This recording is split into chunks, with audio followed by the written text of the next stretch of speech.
How's it going, everyone? Welcome back. Hopefully everyone's having a swell day. We're going with swell today. Sounds nice. Cincinnati Reds making some noise in the month of November.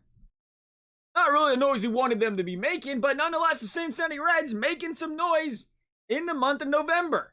Tucker Barnhardt gone. Waived, Cubs got, or traded. Detroit Tigers. Wade Miley gone. Waived, Chicago Cubs. Nick Castellanos, as expected, opts out of his contract, seeking more money, deservedly so, after that season he just had.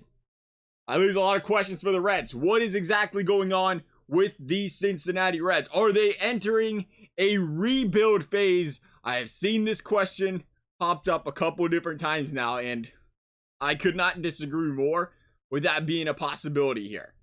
Now, Castellanos is going to make a lot of money. He was expected to opt out. Not a big deal. Tucker Barnhardt, we'll see what happens with him, in the coming months. Tucker Barnhardt, phenomenal player on this team. Great leader. You've seen the outpour of support when this guy left the organization by his teammates. Great guy. Lost him. Great defensive catcher.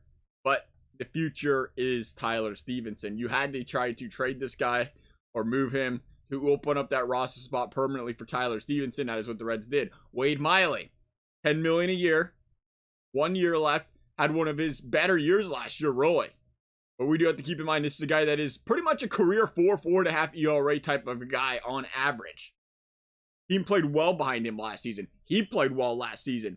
At the end of the day, you was expecting this guy to be your 4th or 5th man in a rotation, and you didn't want to pay $10 million, even if it was just for 1 year with Wade Miley.